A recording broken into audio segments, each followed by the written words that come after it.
Quando nós estudamos a religião de outras pessoas, nós temos que ter o cuidado de sermos justos e não dizer coisas que eles não dizem. Isso seria fazer uma caricatura e é desonesto.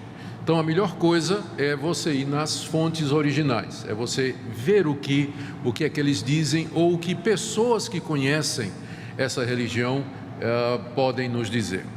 Então a fonte principal do que eu vou dizer hoje é o Alcorão, que é o livro sagrado dos muçulmanos e que se encontra disponibilizado em PDF na página do Centro Cultural Beneficente Árabe Islâmico de Foz do Iguaçu.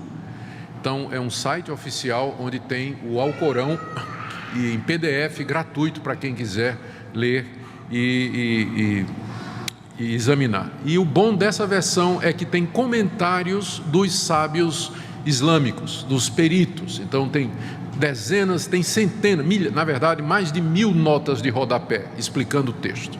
Então é uma fonte autorizada.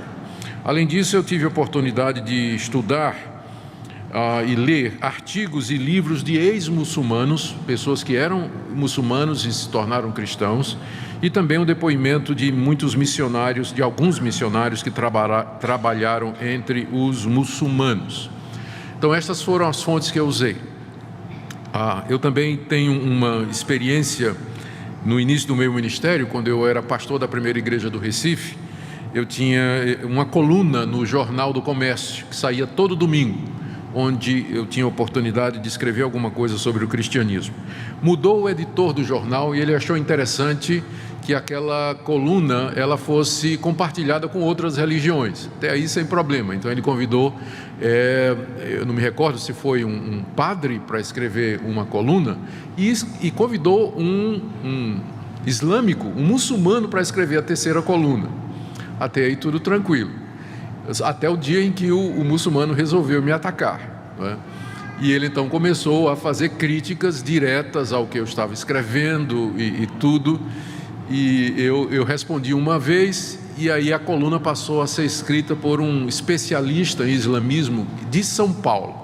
E aí o nível dos ataques tinha baixado um pouquinho, e como eu sou um amante da paz, não gosto de briga, então eu parei de escrever no jornal. Mas esse foi o meu primeiro contato. E foi naquela ocasião que eu tive que ler o Alcorão todinho, para poder entender o que é que aquele estudioso do islamismo estava dizendo. Foi quando eu tive contato pela primeira vez com o islamismo. E de lá para cá, o contato tem sido mais acadêmico.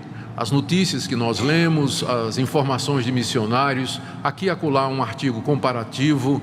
Há muita controvérsia recente no meio evangélico missionário sobre se o Deus que os muçulmanos adoram é o mesmo Deus do cristianismo, apenas com um nome diferente, Alá. Isso tem gerado uma controvérsia muito grande, então eu tenho acompanhado isso aí. E como o islamismo é a religião que mais cresce no mundo hoje, eu entendi que era importante que nós tivéssemos alguma compreensão a respeito dessa religião. O islamismo é um sistema religioso que foi fundado no século VI para VII, por um homem chamado Maomé. É um árabe. É a religião que eu disse que mais cresce no mundo. Ela ficou com o nome de islamismo. A palavra Islam significa submissão. E é o ponto central dessa religião, submissão a Deus, que tem o nome de Alá no islamismo. E, por sua vez, a palavra submissão vem de uma raiz que significa paz também. A palavra muçulmano, que descreve o aderente dessa religião, significa aquele que se submete a Alá. Hoje, pelas últimas estatísticas, essa estatística é feita por uma ONG internacional que monitora o crescimento das religiões, chamada Pew, P-E-W. Segundo ela, 1/3 da população mundial é cristã. Hoje, 33% dos habitantes do planeta Terra professam o cristianismo, e aqui envolve católicos e protestantes. Ou seja, nós temos aqui cerca de 2,18 bilhões de pessoas. Os muçulmanos representam o segundo maior grupo religioso do mundo, com 1,6 bilhões de seguidores, ou 23,4%. A estimativa que essa organização faz, é que no ano 2050, devido ao rápido crescimento do islamismo, já será a maior religião do mundo. No ano 2050, passando o cristianismo, ou pelo menos terá o mesmo número. De acordo com o último censo religioso feito pelo IBGE, referente a 2010, existem 35 mil muçulmanos no Brasil, mas os centros islâmicos do Brasil contestam esse número e dizem que esse número é muito maior, passa de 1 milhão de muçulmanos no Brasil, o que representaria uma porcentagem ainda pequena, né, com relação à população brasileira.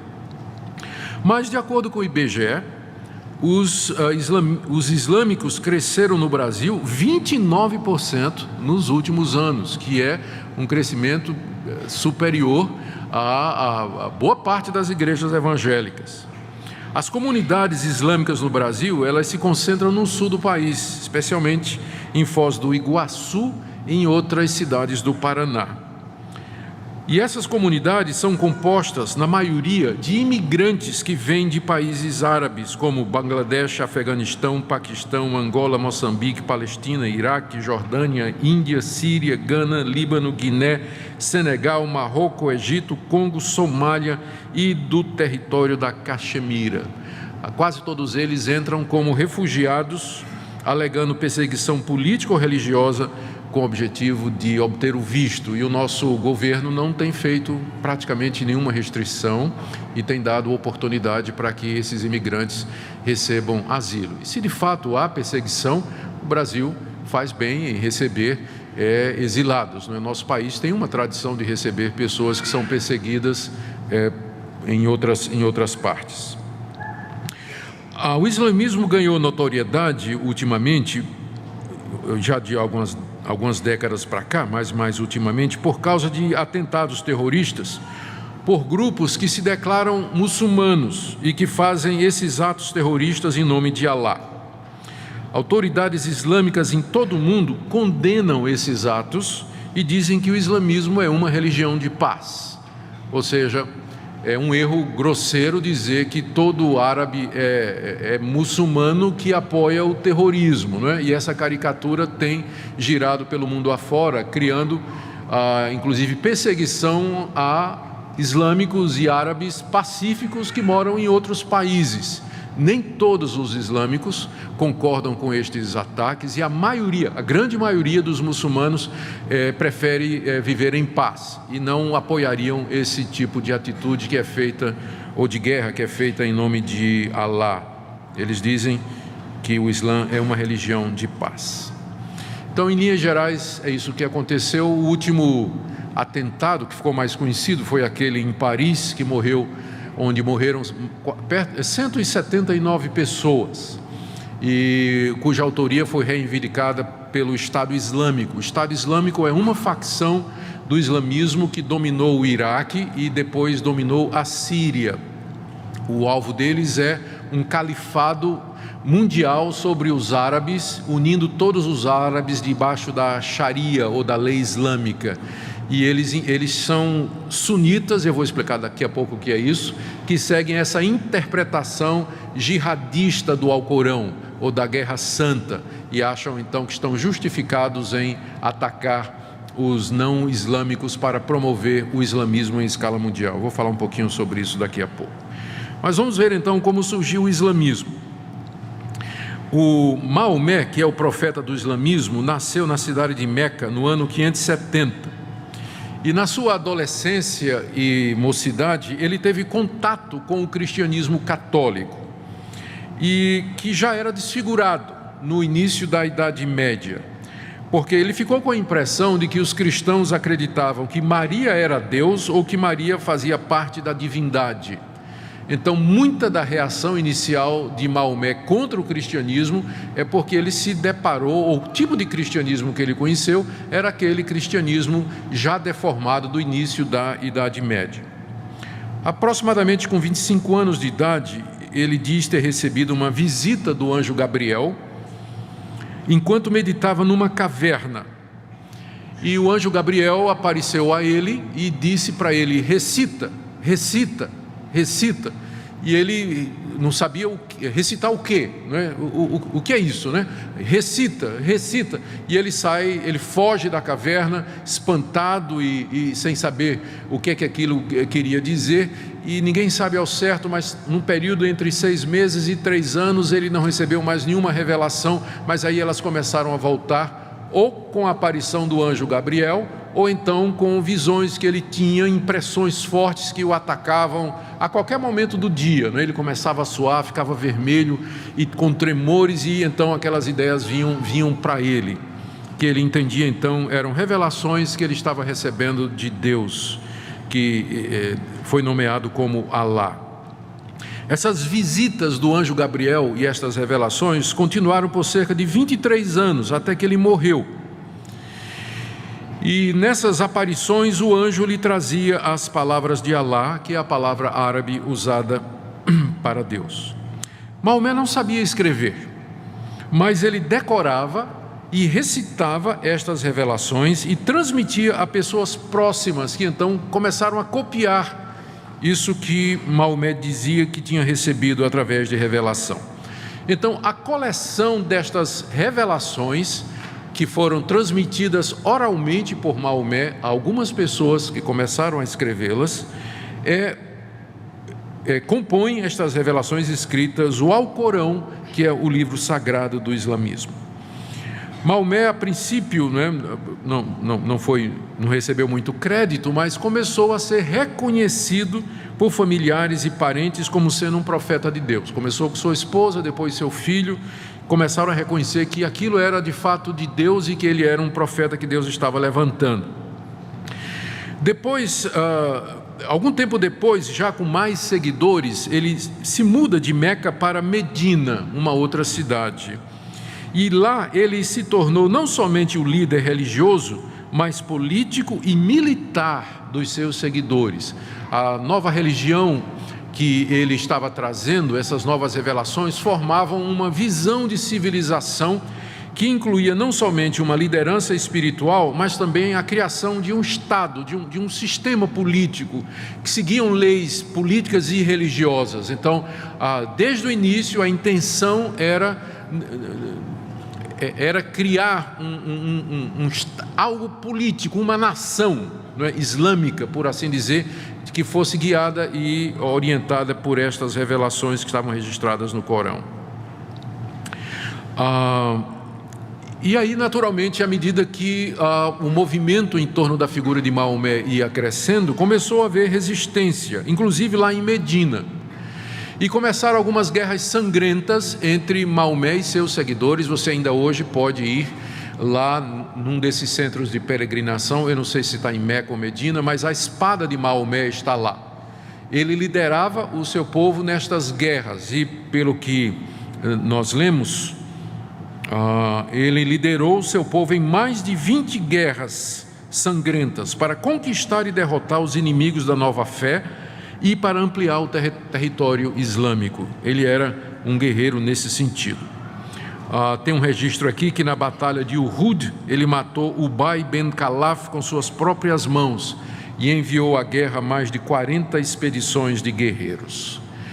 Então, de fato, Maomé, ele pode ser considerado como o árabe mais influente que já existiu e talvez a pessoa mais influente na humanidade depois de Jesus Cristo, a julgar pelo número de seus seguidores.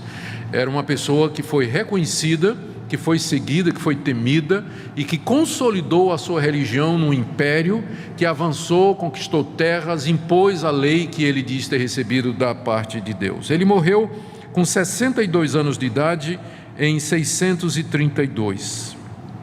A partir da morte dele, começaram as disputas da sucessão. Quem seria o sucessor de Maomé? E o sucessor de Maomé é chamado califa, não é? Quem seria o legítimo califa? E as brigas começaram, os sogros de Maomé, porque ele era casado com várias mulheres, os sogros começaram a disputar, tio também, gente mais próxima, e guerras sangrentas aconteceram dos se não me engano, dos primeiros califas, 2 ou 3 morreram assassinados exatamente pela briga pelo poder para quem haveria de seguir Maomé. O islamismo, então, de qualquer forma, se propagou amplamente e maiormente pela conquista militar das terras da Ásia, África e no Oriente. Em meados da Idade Média, o islamismo havia avançado muito mais em termos de território do que o cristianismo nos primeiros séculos da era cristã. Então, o avanço do islamismo foi alguma coisa extraordinária durante esse período. Nos outros estudos que nós fizemos, nós sempre fizemos a pergunta: qual é a fonte de autoridade?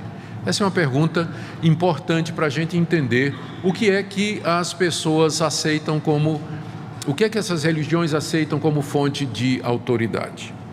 Bom, a fonte suprema de autoridade do islamismo é o Alcorão, que é exatamente a coleção das revelações de Maomé. Alcorão significa leitura por excelência ou recitação, referindo-se ao fato da forma como ele foi elaborado, e também dizendo que ele pretende ser lido, recitado e decorado por todos aqueles que são seus seguidores. É a coleção, como eu já disse, dos ditos e frases, declarações de Maomé que ele recebeu supostamente do anjo Gabriel durante os 23 últimos anos de sua vida. Para o islamismo, o Alcorão é a palavra final e completa de Deus, a última revelação superior às escrituras hebraicas e aos escritos do Novo Testamento. O Alcorão reconhece a lei de Moisés como tendo sido dada por Deus e reconhece o Evangelho como tendo sido dado por Deus. Mas eles dizem que tanto o Antigo Testamento quanto o Novo foram deturpados e que Jesus, quando subiu ao céu, levou a única cópia verdadeira do Novo Testamento. Então, o que nós temos hoje, o que os cristãos têm hoje, é uma versão adulterada do Novo Testamento. Para eles, o Alcorão é o livro final e maior e que suplanta e, portanto, num certo sentido, anula, não tira a importância, mas tira a validade do Antigo Testamento e do Novo. Se há divergência entre eles, vale o Alcorão, sempre vale o Alcorão. Mas eles reconhecem que Deus se revelou a Moisés e se revelou a Jesus Cristo. O Alcorão está na base da cultura islâmica, seus movimentos filosóficos e suas atividades culturais. Ele traz determinações para todas as áreas da vida e regulamenta todas as atividades humanas. O Alcorão é dividido em suratas, que são capítulos, com centenas de versículos, e ali você vê praticamente referências e orientações para todas as áreas da vida, por muitas áreas da vida. Existem diferentes linhas de interpretação do Alcorão dentro do islamismo. Fica até difícil falar do que é que os islâmicos acreditam em alguns pontos, a não ser naqueles pontos centrais que eu vou dizer aqui, porque há divergência de opinião sobre o que Maomé escreveu. Alguns interpretam de uma forma, outros interpretam de outra. Por exemplo, na passagem que descreve o paraíso, a linha de interpretação mais literal interpreta literalmente o que Maomé disse, que no paraíso os homens desfrutarão de virgens, que vai ser a grande recompensa, não é? E que essas virgens, elas ficam virgens todo dia de manhã de novo.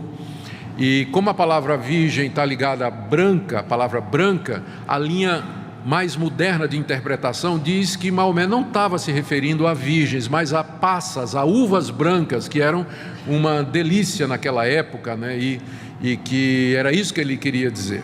Então, a divergência de opinião, especialmente agora, que o islamismo caiu na crítica mundial, por conta da maneira como trata as mulheres, atos terroristas feitos em nome do islamismo. Então, há uma linha mais moderna, de interpretação que pretende suavizar o impacto de algumas palavras que tem no Alcorão.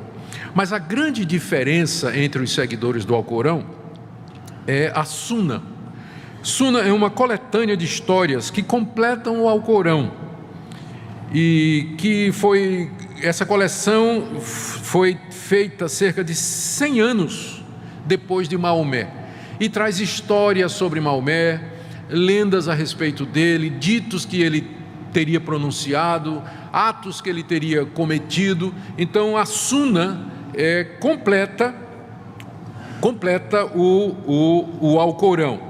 Ela tem 6 partes e consiste na aplicação prática da religião islâmica conforme ensinado por Maomé. Só que a Súnna não é aceita por todos os islâmicos, é aceita pela maioria, daí o nome sunitas, que é a grande facção dos islâmicos. 90% deles, são chamados de sunitas. Os outros 10 a 15% são os xiitas, que não aceitam a Súnna e seguem só o Alcorão. Mas a grande parte aceita também a Súnna. Deixa eu falar um pouquinho mais a respeito dessas grandes denominações islâmicas, para a gente entender um pouquinho mais. Essa divisão ocorreu na primeira geração após a morte de Maomé e foi baseado naquela disputa que eu mencionei sobre quem deveria suceder Maomé como líder da comunidade islâmica. Como eu disse, o islamismo é uma proposta de civilização que articula princípios religiosos e políticos e que almeja o controle mundial. A pergunta é quem haveria de suceder Maomé como líder desse movimento. E Damasco, capital da Síria, tornou-se o centro do califado dos xiitas, um grupo minoritário que se caracterizava por ser tradicionalista e conservava as antigas interpretações do Alcorão, da lei islâmica, e queria a implantação da Sharia, que é a lei islâmica. Já os sunitas, eles divergiram dessa concepção sucessória dos xiitas e adotaram a Súnna, que nós já falamos aqui, atualizando as interpretações do livro sagrado do Alcorão e da lei islâmica. Essas são as duas grandes diferenças. Então, os sunitas e xiitas, eles divergem com relação a quem é o sucessor de Maomé. Os sunitas creem que é uma determinada linha, os xiitas creem que é outra, e a outra diferença é que os sunitas aceitam aquele outro livro contendo histórias sobre Maomé que os xiitas não aceitam. Então, seria essa a grande diferença. Mas então, vamos entrar no que é que o islamismo acredita. Como eu disse, há muita divergência sobre detalhes e interpretações do Alcorão, da Súnna, mas basicamente o islamismo acredita nos seguintes pontos que eu vou dizer para vocês, que são 6 doutrinas e os chamados 5 pilares da fé islâmica.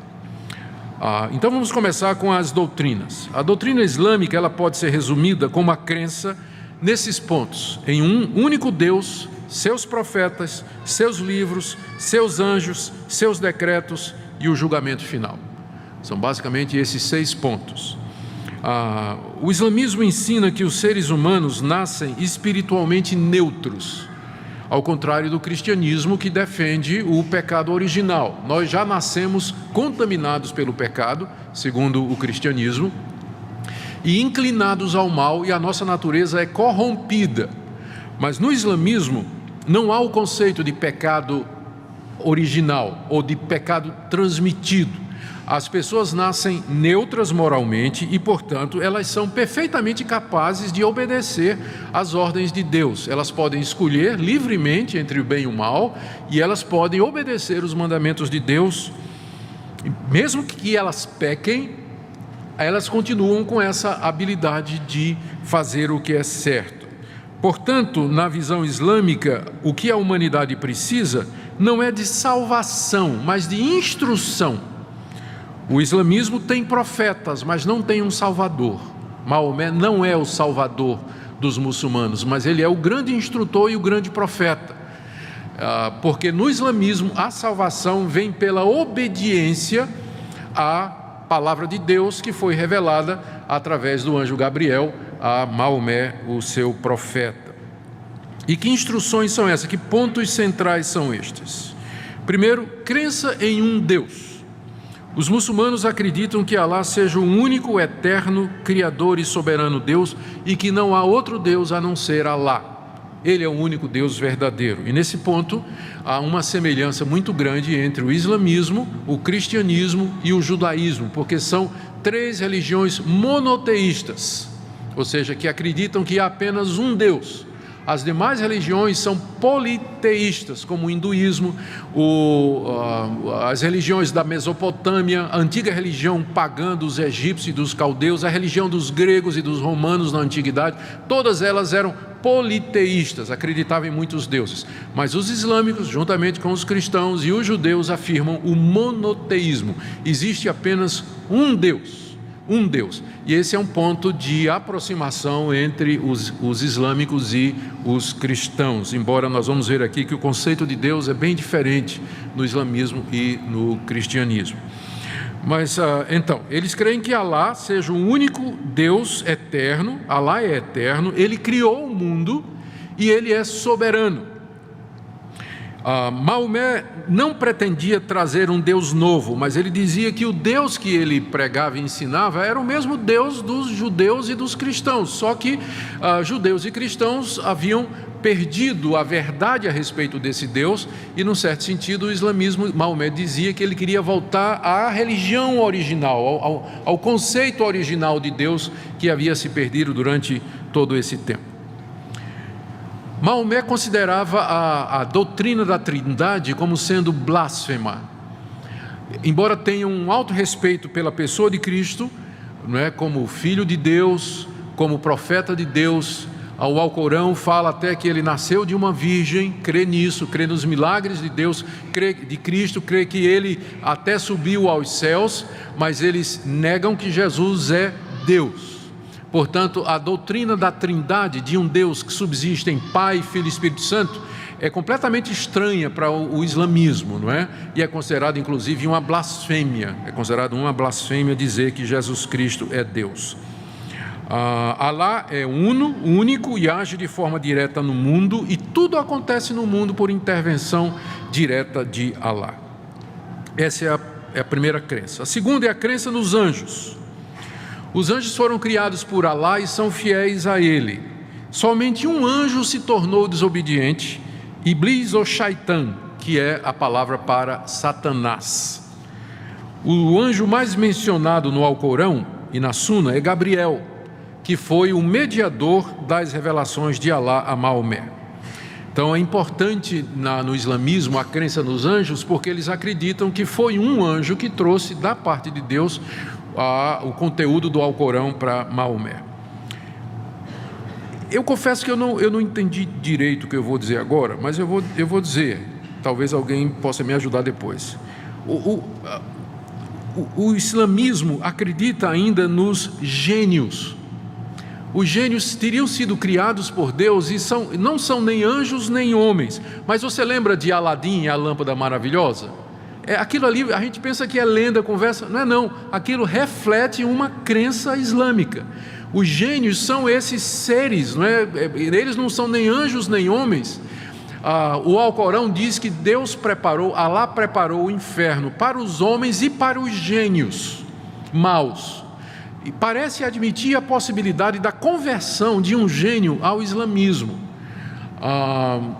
Eu dei uma lida em várias fontes, mas alguns disseram que isso era uma crença muito antiga do islamismo e que o muçulmano moderno não acredita mais nisso hoje, não é? Mas de qualquer forma, isso fazia parte, parece, no início da crença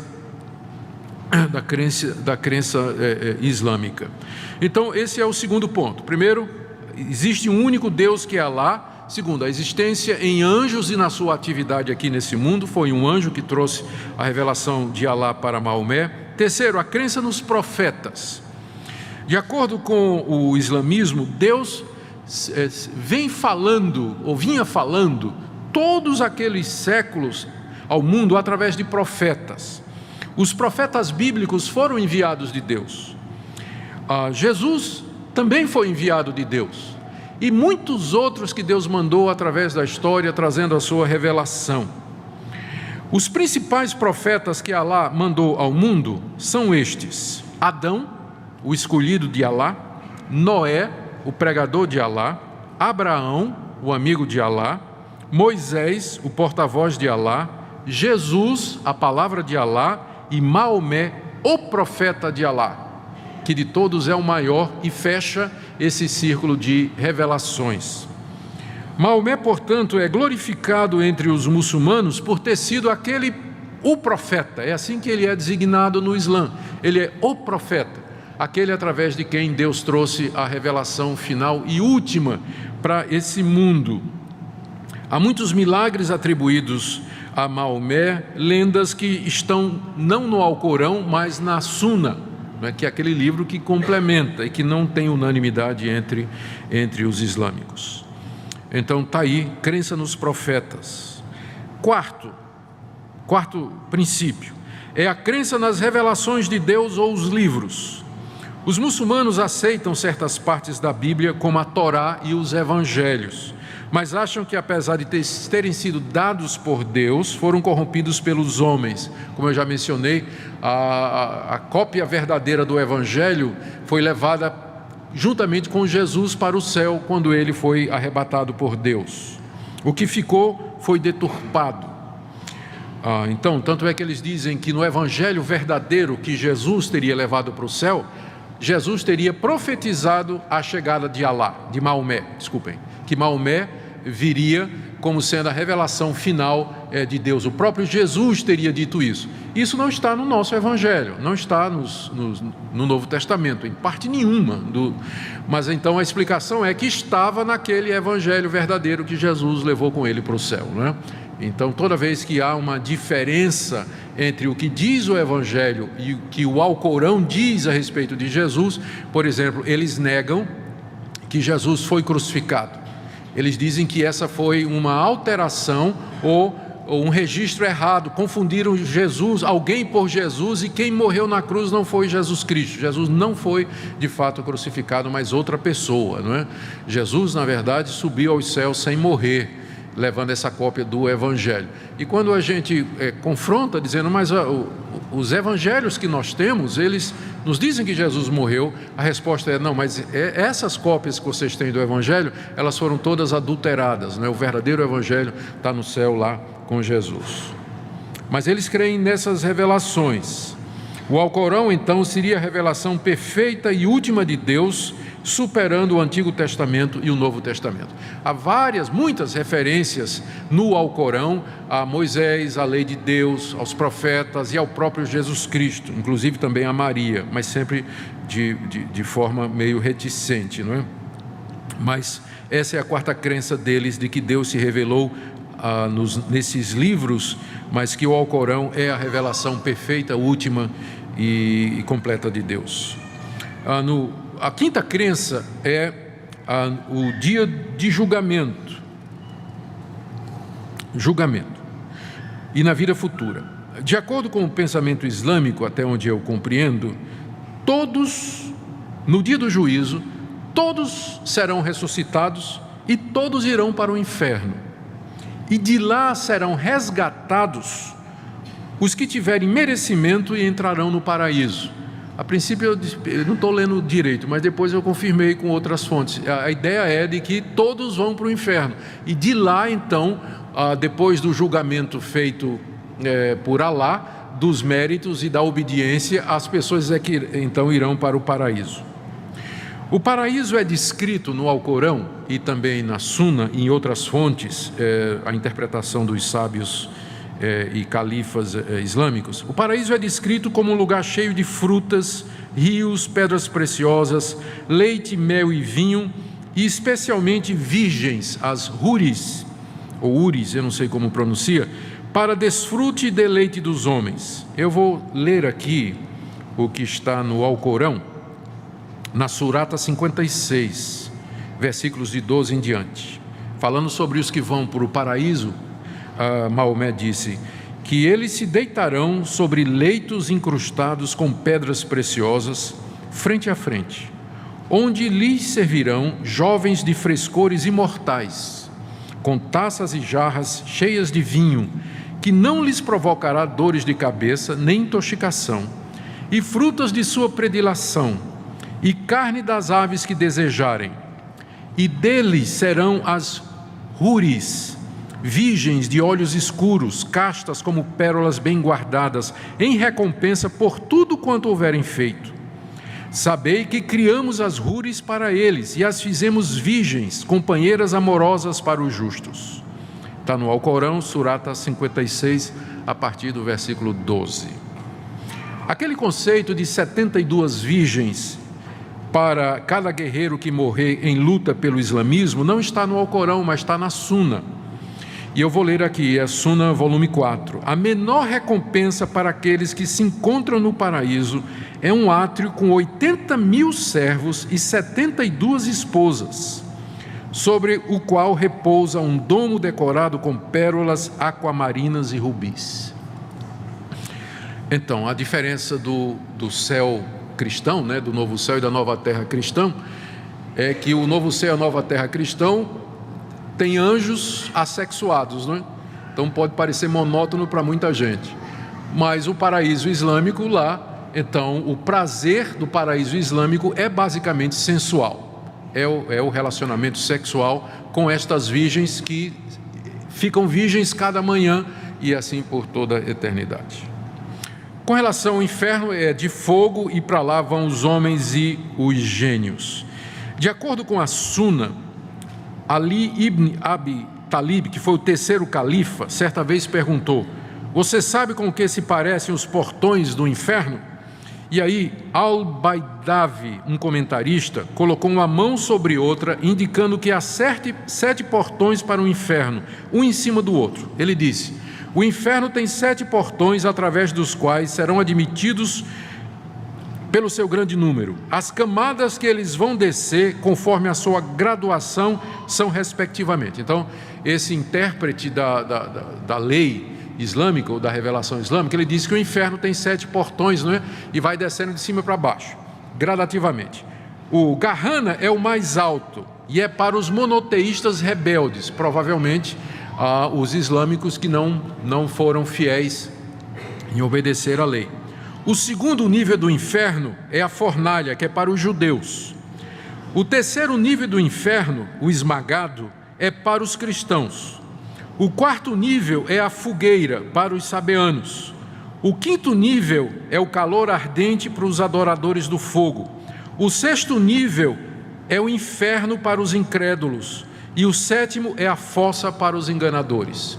Então, nessa perspectiva, o inferno tem 7 portões, que são 7 níveis, e o nosso é o terceiro. Sexta crença é a crença na predestinação. E atenção aqui, que nós acreditamos também, mas há uma diferença aqui. A grande maioria dos muçulmanos acredita que Alá decretou tudo o que vai acontecer. Está decretado. E eles atestam a soberania de Deus com uma frase frequente, Inshallah, que quer dizer se Alá quiser. Deus é o autor inclusive do mal e não existe livre-arbítrio. Portanto, o homem deve ocupar-se com as coisas do além e do mundo futuro. Alguns autores sugerem, e eu não posso dizer que isso aqui é verdade, mas pelo menos é sugestivo, que essa é a causa pela qual os países islâmicos não são hoje muito diferentes do que eram na Idade Média. E que os países islâmicos, à exceção da Arábia Saudita, cuja riqueza provém do petróleo, mas os países islâmicos, eles estão entre os países menos desenvolvidos e mais pobres do mundo. E alguns autores acham que isso é por conta dessa crença de que tudo está determinado. Então, isso desestimularia a criatividade, inventividade, o empreendedorismo e o desenvolvimento da civilização. Isso aí é uma tese que eu não sei se é possível de ser provada historicamente, né? Fazer uma relação de causa e efeito com o determinismo. A diferença com o cristianismo, a visão reformada do cristianismo, é que sim, nós cremos que há um Deus que é soberano, criador de todas as coisas, mas Ele age no mundo através de causas secundárias, ou seja, através de meios que Ele próprio estabeleceu. Deus alcança os seus propósitos, e entre esses meios, as causas secundárias, está a vontade das suas criaturas, que escolhem o que elas querem e que tomam decisões de acordo com o que elas desejam. Só que tudo isso está dentro desse grande governo de Deus. O Deus do cristianismo é um Deus que age usando causas secundárias, e entre elas está a sua vontade e a sua decisão. Por isso, no cristianismo, o homem é responsabilizado pelas suas decisões. O cristianismo afirma a soberania de Deus e a responsabilidade humana, enquanto que nessa visão determinista, Alá é inclusive o autor do mal. Na visão cristã, o mal entrou através da causa secundária, que era a liberdade da criatura. Deus não é considerado o autor do mal na Bíblia e nem no cristianismo tradicional e clássico, enquanto que ele é no islamismo. Então, estes são os 6 pontos que ilustram o pensamento da religião islâmica. Agora vem os 5 pilares. Os 5 pilares são 5 atos ou práticas religiosas que são exigidas de todos os muçulmanos e que é a expressão pública do islamismo. Aqui nós temos a essência do islamismo na prática. Estes 5 princípios compõem o quadro de obediência para todos os fiéis. Quais são os 5 pilares? Primeiro, o testemunho de fé ou declaração. A declaração, o testemunho de fé é: não há outro Deus senão Alá e Maomé é o seu profeta. Essa é a declaração fundamental do cristianismo. Do islamismo. Não há outro Deus senão Alá e Maomé é o seu profeta. Para você se tornar um muçulmano, você tem que recitar isso, você tem que dizer isso. No cristianismo, qual seria o equivalente? Creio que Jesus Cristo é o Filho de Deus, que Ele morreu pelos meus pecados, ressuscitou dos mortos ao 3º dia, creio nele para a vida eterna. Para você ser cristão, você tem que confessar isso. Para você ser islâmico, para se tornar muçulmano, você tem que dizer que Alá é o único Deus e Maomé é o seu profeta. Uma pessoa se converte ao islamismo recitando esse credo. O segundo pilar são as orações. O islamita fiel, ele tem que fazer 5 orações em árabe todo dia, de joelhos e prostrado na direção de Meca. Então, todo mundo está familiarizado com aquela figura, não é? Tem um tapetinho, né, que ele desenrola, ele se ajoelha ali, ele se prostra 5 vezes ao dia, voltado na direção de Meca, e ali ele faz as suas orações em árabe. Parece que inclui também recitações do Alcorão. Terceiro pilar é o pagamento de dádivas rituais, ou esmola. Essa esmola é uma certa percentagem administrada uma vez por ano, e em alguns países islâmicos é paga como imposto. Então, todo muçulmano fiel, ele contribui através da dádiva ritual, a zakat, ou esmola. Em alguns lugares isso já é retirado como imposto. O quarto pilar é o jejum. Os muçulmanos jejuam durante o mês de Ramadã, que é o 9º mês do calendário islâmico. Os muçulmanos têm um calendário diferente do nosso. Eles começaram a marcar o tempo a partir da peregrinação de Maomé para Meca. Aí eles têm um calendário diferente do nosso, e são 360 dias e não 365. Então, o 9º mês deles, que é o Ramadã, cai entre o nosso junho e julho, mais ou menos. Durante esse período, eles jejuam desde o amanhecer até o entardecer. À noite eles podem comer alguma coisa, mas durante o dia eles então se abstêm de qualquer comida como parte do Ramadã. E o quinto pilar é a peregrinação. Ou seja, um muçulmano fiel deve fazer a peregrinação até Meca, na Arábia Saudita, pelo menos uma vez durante a sua vida, se ele tiver dinheiro e se ele tiver condições para isso. A peregrinação é realizada no 12º mês do calendário islâmico, que cai no nosso setembro. No ano passado, vocês lembram, houve um tumulto que ocorreu durante a peregrinação em Meca, e perto de 500 pessoas morreram pisoteadas lá durante a peregrinação. A entrada de um muçulmano no paraíso depende da obediência a estes 5 pilares. Se ele obedecer aos 5 pilares, recordando a confissão, Alá é o único Deus e Maomé é seu profeta, as orações 5 vezes por dia em árabe, de joelhos e voltado para Meca, pagamento da esmola, o jejum no mês de Ramadã e a peregrinação, ele então pode entrar no paraíso. Ainda assim, Alá pode rejeitá-lo. Eu li um comentarista do Alcorão, um daqueles comentários, dizendo que nem mesmo Maomé sabia ao certo se Alá haveria de admiti-lo no paraíso. Está na Surata 46, verso 9, e na Suna, no livro de Hadith, capítulo 5, verso 266. Há um outro dever que é imposto aos muçulmanos, que é a jihad ou a guerra santa. Mas isso aqui é a controvérsia. A palavra jihad, que ficou conhecida no mundo, né, pelo noticiário, né, é a chamada guerra santa, ela significa esforço. E os comentaristas que querem abrandar a situação, eles dizem que o esforço aqui que aparece no Alcorão, a jihad, ela é um esforço pessoal para o muçulmano se aperfeiçoar e obedecer às leis de Alá. Mas a outra versão diz que o esforço aqui é o esforço externo e militar para levar o islamismo a todas as partes do mundo. Essa é a raiz do termo jihad, é isso que ele significa. O Alcorão promete uma recompensa maior aos combatentes que dão sua vida na jihad para implantar o islamismo no mundo. Eu vou ler aqui o que diz o Alcorão na Surata 4, verso 95.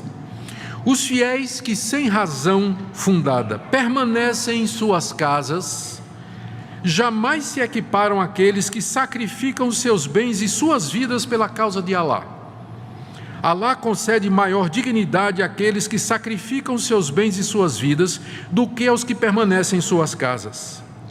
Embora Deus prometa a todos os fiéis o bem, sempre confere aos combatentes uma recompensa superior à dos que permanecem em suas casas. Ou seja, há um estímulo, há um incentivo ao esforço jihad no combate, e esse estímulo é em forma de uma recompensa superior. Para os sunitas, a jihad é uma obrigação circunstancial. Pode haver situações em que o islâmico vai se envolver na Guerra Santa. Mas para a primeira geração após Maomé, a jihad era um dever obrigatório. Em teoria, parece que a jihad permanece como um dever de todo muçulmano, que é levado a cabo não por toda a sociedade islâmica, mas por um grupo. Se um grupo está fazendo jihad, então ele acha que aquele grupo representa ele. Então aquele dever está cumprido. Isso tem que ser feito até que o mundo todo se torne islâmico. Era no início o dever de cada califa mobilizar o exército anualmente para fazer guerra com países não muçulmanos. Como eu já disse, muitos muçulmanos modernos, a maioria, procura dar uma interpretação diferente aos textos do Alcorão que parecem sancionar a jihad contra os infiéis e a morte deles. E a grande maioria dos muçulmanos vai dizer que é contra a jihad e o terrorismo moderno, né, como é feito. E aí vem a pergunta: o islamismo é uma religião que promove a violência necessariamente? Como eu disse, a grande maioria dos muçulmanos não é terrorista, de forma nenhuma. Na verdade, a lei religiosa islâmica, ela proíbe a matança intencional de não combatentes no campo de batalha, proíbe o suicídio. Parece que é uma visão pequena, de uma minoria pequena que permite estas coisas. Mas a verdade é que todos os comentaristas que eu consultei, eles vão dizer que o Alcorão traz passagens que podem facilmente ser interpretadas como estimulando a jihad. O que eu fiz então foi copiar essas passagens e trazer para vocês. Eu vou ler. Trechos do Alcorão que podem ser usados para justificar a jihad, ou a guerra santa. Na segunda surata, 190 a 193. Combatei pela causa de Deus aqueles que vos combatem. Porém, não pratiqueis agressão, porque Deus não estima os agressores. Matai-os onde quer que se encontrem e expulsai-os de onde vos expulsaram. Não os combatais nas cercanias da mesquita sagrada, a menos que vos ataquem. Mas se ali vos combaterem, matai-os. Tal será o castigo dos incrédulos. E combatei-os até terminar a perseguição e prevalecer a religião de Deus. Quarta surata, verso 89. Anseiam os hipócritas que renegueis como renegaram eles, para que sejais todos iguais. Não tomeis a nenhum deles por confidente, até que tenham migrado pela causa de Deus. Porém, se rebelarem, capturai-os, então matai-os, onde quer que os acheis, e não tomeis a nenhum deles por confidente, nem por socorredor. Então, o Alcorão proíbe que o muçulmano tenha por confidente quem não for muçulmano. Então, para o muçulmano fiel, é muito difícil, por exemplo, ser amigo de verdade de um cristão ou de um judeu, porque existe essa proibição. Ele vai desenvolver, os muçulmanos podem ser os melhores vizinhos do mundo, e são bem pacíficos nos países em que eles moram, mas a confidência, amigo íntimo, é só para quem é muçulmano também, não é? Não pode ter um confidente fora da fé islâmica. A quarta surata, verso 91. Encontrareis outros que intentarão ganhar a vossa confiança, bem como a de seu povo. Toda vez que forem chamados à intriga, nela sucumbirão. Se não ficarem neutros em relação a vós, nem vos propuserem a paz, nem tampouco contiverem as suas mãos, capturai-os e matai-os onde quer que os acheis, porque sobre isso vos concedemos autoridade absoluta. Aqui Maomé está autorizando os exércitos a capturar e matar aqueles povos que foram conquistados e que não quiserem se converter ao islamismo. Nona surata, de 4 a 5. Cumpri o ajuste com os idólatras. Aqui é uma regulamentação sobre a guerra. Se o exército islâmico dominar um povo e aquele povo aceitar fazer a paz, então pode fazer um acordo de paz. Inclusive, esse povo conquistado pode permanecer com a sua religião se pagar uma determinada esmola ou taxa. Então isso explica como em países e culturas islâmicas há cristãos e há outras minorias, mas há o pagamento dessa taxa, para poder permanecer com sua religião sem se converter ao islamismo. Aí ele diz: cumpri o ajuste com os idólatras, esse tipo de acordo, com quem tenhais um tratado e que não vos tenham atraiçoado e não tenham secundado ninguém contra vós. Cumpri o tratado até a sua expiração. Sabei que Deus estima os tementes, mas quanto os meses sagrados houverem transcorrido, matai os idólatras, onde quer que os acheis, capturai-os, acossai-os e espreitai-os. Porém, caso se arrependam, ou seja, se eles resolvem renunciar à sua religião e receber o islamismo, observem a oração e paguem o zakat, que é aquele tributo, que eu mencionei, e abri-lhes o caminho. Quinta surata, 33. O castigo para aqueles que lutam contra Deus e contra o seu mensageiro, que é Maomé, e semeiam a corrupção na terra, é que sejam mortos ou crucificados, ou lhes seja decepada a mão e o pé opostos, ou banidos. Tal será para eles um aviltamento nesse mundo, e no outro sofrerão um severo castigo. Estas são passagens do próprio Alcorão, e que essas linhas mais radicais do islamismo interpretam como sendo a autorização de Alá para fazer a jihad ou a guerra santa, capturar povos e submeter esses povos à conversão forçada. Caso não, eles têm que pagar o tributo até um determinado tempo. Depois desse tempo, ou se converte, ou a possibilidade está aberta para fazer a guerra santa também. Como eu disse, tem diferentes linhas de interpretação.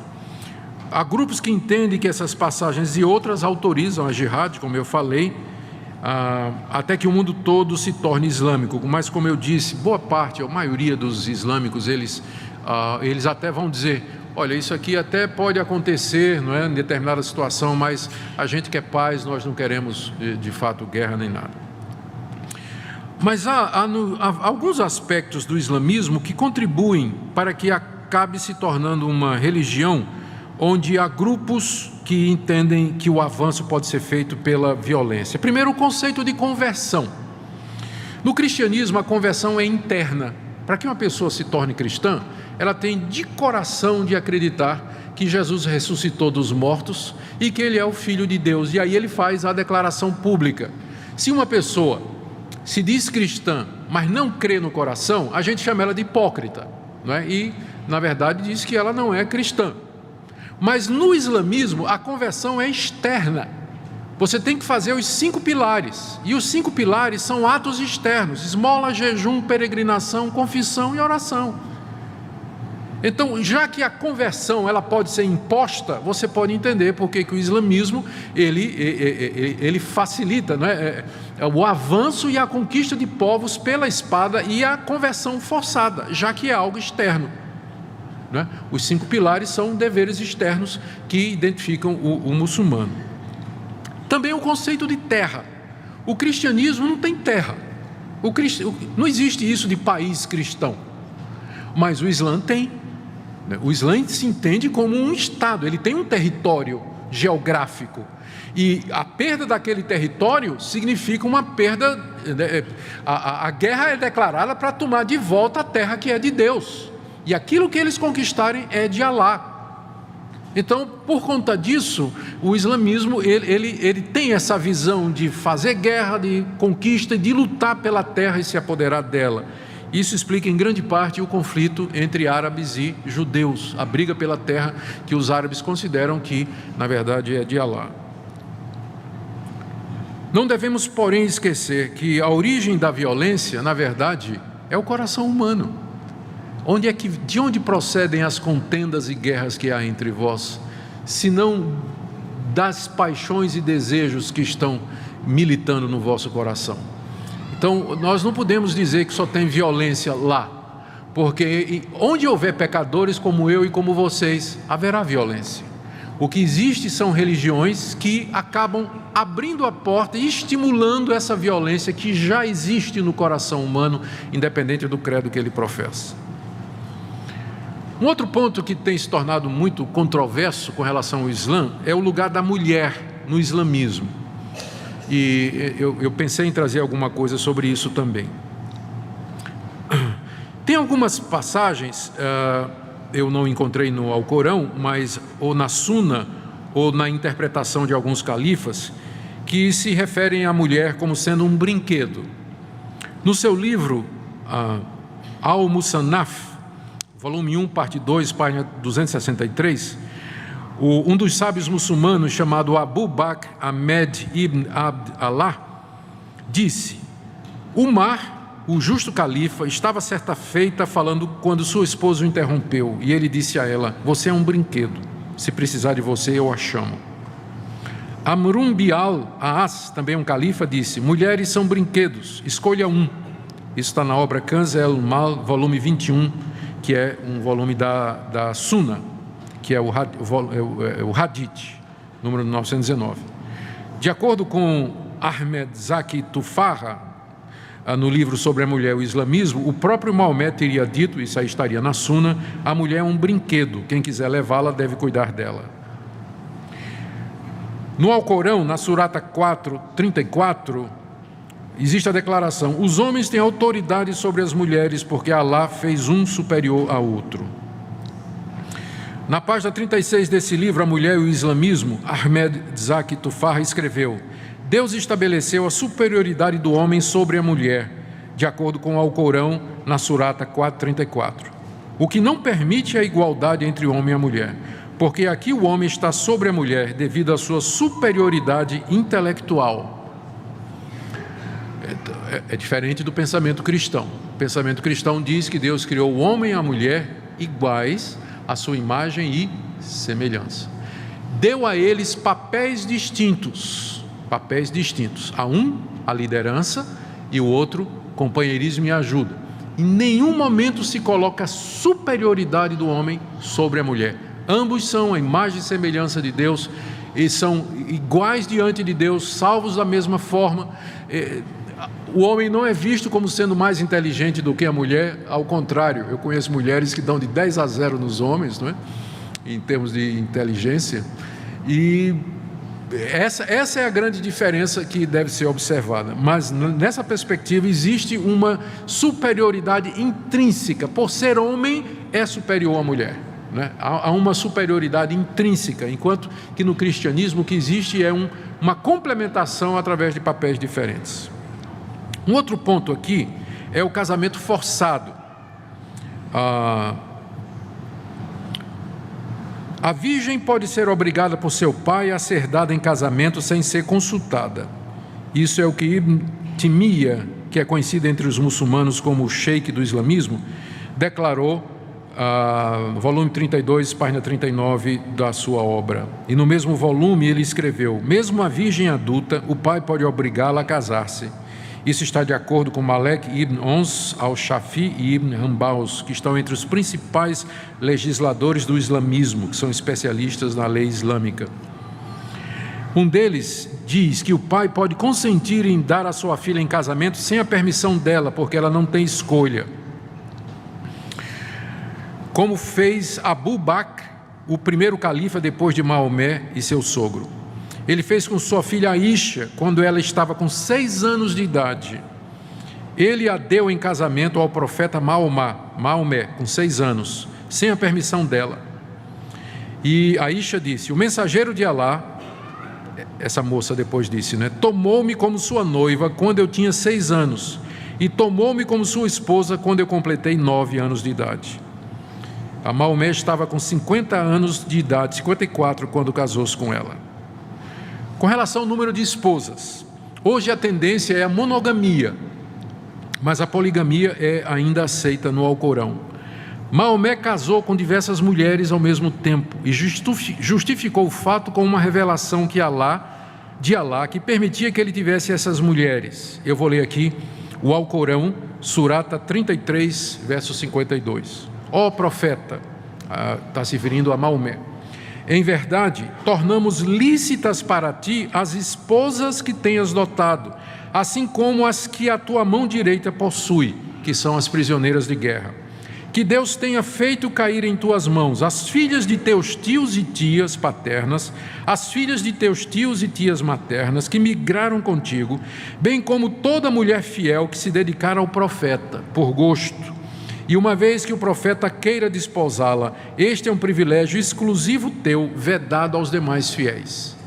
Então Deus teria dado uma revelação, Alá teria dado uma revelação a Maomé, em que ele podia ter quantas mulheres ele quisesse, mas isso era só para ele, não para os seus seguidores. Mas na verdade a lei islâmica, pelo Alcorão, o Sunna, diz que o homem pode se casar até com 4 mulheres livres ao mesmo tempo.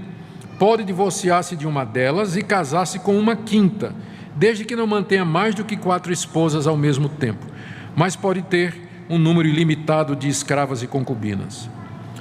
No Alcorão, na Surata 4, verso 3 diz: se você tem medo de não poder tratar com justiça os órfãos, case-se com as mulheres que você escolher, 2 ou 3 ou 4. Mas se você tem medo de não poder agir com justiça com elas, então somente uma. Um sábio famoso entre os muçulmanos cita uma das justificativas para que um homem se case com mais de uma mulher. Ele diz, isso aqui é no livro Ghazali, volume 2, página 34. Ele diz assim: alguns homens têm um desejo sexual compulsivo tão grande que uma mulher não é suficiente para protegê-lo do adultério. Tais homens, portanto, devem casar-se com mais de uma mulher e podem ter até 4 esposas. Ok. Vamos agora caminhar mais para o final do nosso estudo comparativo, exatamente examinando as diferenças do islamismo para o cristianismo. Algumas delas já foram mencionadas aqui. Depois nós vamos terminar e vamos dar oportunidade para perguntas e respostas. Diferenças do islamismo para o cristianismo. Com relação ao cristianismo, o islamismo tem algumas semelhanças, mas diferenças bem significativas. Assim como o cristianismo, o islamismo é monoteísta, mas as semelhanças terminam por aí. As grandes diferenças. Começar com o conceito de Deus. Deus no conceito islâmico é uno, é um Deus, uma pessoa, Alá. Mas no conceito cristão, Deus é único, mas ele subsiste em 3 pessoas, iguais em honra, glória, divindade, poder e majestade. Deus Pai, Deus Filho e Deus Espírito Santo. Portanto, o Deus que é adorado pelos islâmicos, ele não é o mesmo Deus na concepção cristã. Então, só no monoteísmo são parecidos, mas quando você entra no conceito de que Deus está sendo adorado, então a diferença fica evidente. Nós cremos que esse Deus é eterno, Ele é criador dos céus e da terra, e que Ele fez o homem para a sua própria glória, que enviou seu Filho Jesus Cristo, que é Deus Filho em forma humana, para tomar o lugar desse homem, porque esse homem se fez pelas causas secundárias e de sua responsabilidade, esse homem se fez pecador diante de Deus, quebrou a lei de Deus e incorreu no seu desagrado e, portanto, no seu castigo. Deus então envia o seu Filho como redentor do homem, como salvador do homem. Jesus é profeta no sentido de que ele trouxe a palavra de Deus, mas ele é profeta e sacerdote, como sendo aquele que oferece sacrifício pelos nossos pecados. Portanto, o conceito de Deus no cristianismo é completamente diferente do conceito de Deus no Islã. O Deus Alá, ele é considerado inclusive como autor do mal, mas no cristianismo, o nosso Deus que se revela em Cristo Jesus, ele não é o autor do mal. O mal entra através da escolha humana de desobedecer a Deus. Com relação a Jesus, o Islã acredita que Jesus foi um grande profeta, afirma que ele nasceu de uma virgem, que ele viveu uma vida sem pecado, que realizou grandes milagres e que virá novamente no final da história. E ele é considerado, como nós já vimos, um dos grandes profetas. Na verdade, ele é a palavra de Deus. No entanto, o Islã nega explicitamente a divindade de Cristo e repudia o título Filho de Deus como sendo blasfemo, porque Alá não pode ter filho, Alá não tem filhos. Então, chamar Jesus de Filho de Deus para o islâmico equivale a uma blasfêmia, não é? Equivale a uma blasfêmia. O islamismo nega que ele morreu na cruz, alegando que confundiram outra pessoa com Jesus, que foi então crucificado, e que Jesus mesmo foi levado ao céu sem experimentar a morte. Por isso, o islamismo nega explicitamente a necessidade de uma morte substitutiva. Não precisamos de alguém morrer por nós. Cada um é responsável pela sua própria salvação e vai ser julgado de acordo com as suas obras, e pelo merecimento vai para o céu, ou vai para o paraíso, ou para o inferno, um daqueles 7 portões. A razão pela qual muitos muçulmanos não acreditam que Jesus morreu na cruz é porque eles não entendem porque Alá permitiria que Isa, que é o nome que eles dão para Jesus, sofresse uma morte torturante. Na verdade, a Bíblia mostra como a morte do Filho perfeito de Deus foi fundamental para pagar pelos pecados dos crentes. O profeta Isaías, que é considerado no islamismo como sendo um profeta de Deus, diz no capítulo 56, de 5 a 6, ele foi moído pelas nossas transgressões, foi traspassado por causa das nossas iniquidades, o castigo que nos traz a paz estava sobre ele, pelas suas pisaduras fomos sarados. Isso é dito pelo profeta Isaías. João 3,16, Deus amou o mundo de tal maneira que deu seu Filho unigênito para que todo aquele que nele crê não pereça, mas tenha vida eterna. João 14,6, disse Jesus, eu sou o caminho, a verdade e a vida, ninguém vem ao Pai senão por mim. 1 de Pedro 2,24, levando sobre si os nossos pecados sobre o madeiro, para que mortos para os pecados possamos viver para a justiça. A Bíblia toda, do começo ao fim, dá testemunho de que Jesus Cristo é Deus encarnado para que pudesse pagar na cruz do Calvário a nossa culpa.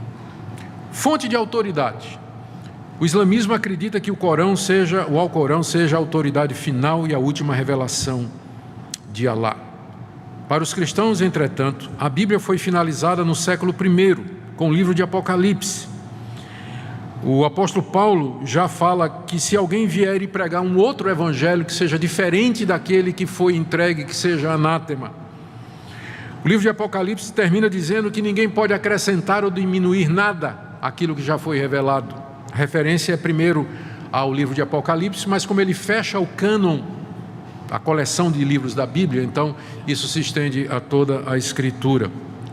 Há uma diferença fundamental entre o cristianismo e o islamismo no que diz respeito à relação com essas outras religiões. O cristianismo olha para o Antigo Testamento e o judaísmo e não se vê como uma coisa nova, mas simplesmente como a continuação daquilo que Deus revelou desde o início. Os autores do Novo Testamento usam constantemente os autores do Antigo Testamento para dizer aquilo que foi escrito se cumpre em Jesus, se cumpre agora, se cumpre dessa forma. De forma que há uma continuidade entre o Antigo Testamento e o Novo. Os cristãos não apareceram dizendo nós estamos criando uma nova religião, ou nós estamos trazendo aqui uma novidade. Ao contrário, eles disseram, nós somos tudo o que Moisés e os profetas disseram. Somos o cumprimento. Então, há uma relação de continuidade entre o cristianismo e o Antigo Testamento. O islamismo, ele não tem, embora ele diga que Alá é o último dessa série de profetas e de revelações que Deus mandou, mas o islamismo é novidade, ele é radicalmente diferente de tudo que veio antes. Ele diz que é a continuação, mas na verdade ele não segue nada do que o Antigo Testamento e o Novo Testamento diz com relação à pessoa de Deus, à pessoa de Cristo, o sistema de salvação. Salvação no islamismo é por mérito, não é assim no Antigo Testamento e nem no Novo. Então na verdade uma nova religião, ele vem como uma nova revelação, não é? Sem muita continuidade com aquilo que veio antes, enquanto que o cristianismo, na verdade, ele se declara como sendo a consumação daquilo que Deus anunciou desde o início. Não é nenhuma novidade, mas Deus já vem dizendo isso há todo esse tempo. Sobre a salvação, e é aqui que vem a grande diferença. Para o islamismo, o paraíso pode ser ganho através da obediência aos 5 pilares que nós falamos: oração, confissão, jejum, esmola e peregrinação. A Bíblia, pelo contrário, revela que o homem não pode fazer obras que de alguma forma mereçam o seu perdão ou que satisfaçam Deus Santo. Romanos 3:23, todos pecaram e carecem da glória de Deus. Todos pecaram e carecem da glória de Deus. Não há um justo, não há um sequer, não há um que faça o bem, diz a palavra de Deus. Romanos 6:23, o salário do pecado é a morte, mas o dom gratuito de Deus é a vida eterna em Cristo Jesus, nosso Senhor. Apenas por causa da misericórdia e do amor de Deus é que pecadores podem ser salvos. Efésios 2, de 8 a 9, pela graça sois salvos mediante a fé, e isso não vem de vós, não por obras, isso não vem de vós, é dom de Deus, não por obras para que ninguém se glorie. Então a diferença é muito grande no conceito de salvação.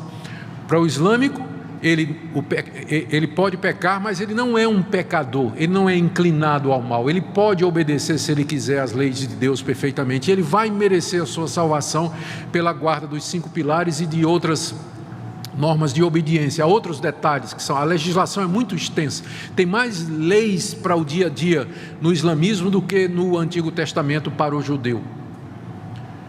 Então ele acha que ele vai chegar a merecer o paraíso pela obediência estrita a essas leis. O cristão sabe que por mais que ele se esforce, ele jamais poderia cumprir os 10 mandamentos. Então a única esperança do cristão é o que Cristo fez na cruz por ele. Cristo pagou a culpa dele, Cristo cumpriu a lei no lugar dele, e ele espera e confia somente na pessoa de Jesus Cristo. Então essa diferença é abissal, não é? No islamismo, você não precisa de um salvador, você precisa de um profeta. Mas no cristianismo, você precisa de um redentor e de um salvador, senão você vai ser condenado pelos seus pecados. Outra diferença na evangelização: o islamismo pretende converter o mundo todo. Um reino islâmico com território, leis religiosas e políticas, e acredita na conquista e conversão de povos à sua fé, às vezes mediante a jihad. Já o cristianismo não tem terra, não tem povo, não tem país, é um reino espiritual. Seu fundador morreu pelos pecados de seus seguidores, em vez de liderar exércitos à guerra para conquistar e converter os povos. A evangelização é feita mediante a pregação da palavra de Deus, do evangelho, e espera uma conversão interna e voluntária, mas não uma obediência externa, que seria considerada hipocrisia. As guerras feitas em nome de Cristo no passado, e aqui o pessoal costuma citar as cruzadas, não é? São uma contradição do ensino de Cristo. Quando cristãos empreendem uma cruzada para tomar Jerusalém dos muçulmanos, como foi feito na Idade Média, eles estão sendo incoerentes, eles estão indo contra o ensinamento de Cristo, e é uma vergonha, uma mancha na história do cristianismo. Mas quando os islâmicos fazem a jihad, eles estão de acordo com o ensino de Maomé. estão de acordo com o ensino de Maomé, o ensino do Alcorão, pelo menos como é interpretado por muitos. Devido a estas diferenças e contradições essenciais, o islamismo e o cristianismo não podem ser verdadeiros ao mesmo tempo. Um tem que estar certo e o outro tem que estar errado. E nós estamos aqui nessa manhã para dizer que, na nossa avaliação, o cristianismo atende muito melhor à necessidade do pecador, tem continuidade com o que veio antes. O que foi escrito a respeito de Jesus foi escrito logo depois da sua passagem aqui nesse mundo. A Suna foi escrita 100 anos depois de Maomé. Enfim, seria uma discussão de mérito que não é o que eu quero fazer aqui, mas apenas quero dizer para vocês nesta manhã que, de acordo com a Escritura Sagrada, a última revelação de Deus foi na pessoa de Jesus Cristo, tendo Deus outrora falado muitas vezes e de muitas maneiras aos pais pelos profetas. Nesses últimos dias nos falou pelo seu Filho, que é a expressa imagem da sua glória, a representação perfeita do seu ser. Para nós, Cristo de fato é a última palavra de Deus, e ali Deus nos disse em Cristo tudo o que tinha para nos dizer, uma salvação completa, verdadeira e plena. Que Deus nos ajude e abençoe, e que possamos testemunhar desse Cristo aos nossos amigos islâmicos em amor, e dizer para eles o que eles precisam de um Salvador e não de um legislador. Oremos. Oramos, ó Deus, pelos nossos amigos islâmicos. Pedimos ao Senhor que eles possam compreender, olhar para dentro de si mesmos e perceber que eles não conseguem cumprir o código moral deles e que são inconsistentes e incoerentes, e que isso desperte neles a necessidade de terem alguém que os salve dos seus pecados e dos erros. Oramos, ó Deus, pelos que estão trabalhando entre os islâmicos, querendo levar-lhes o Evangelho da paz. Oramos que Tu os abençoe e que muitos possam chegar ao conhecimento de Cristo Jesus, nosso Redentor. Te damos graças por esse tempo juntos, em nome de Jesus.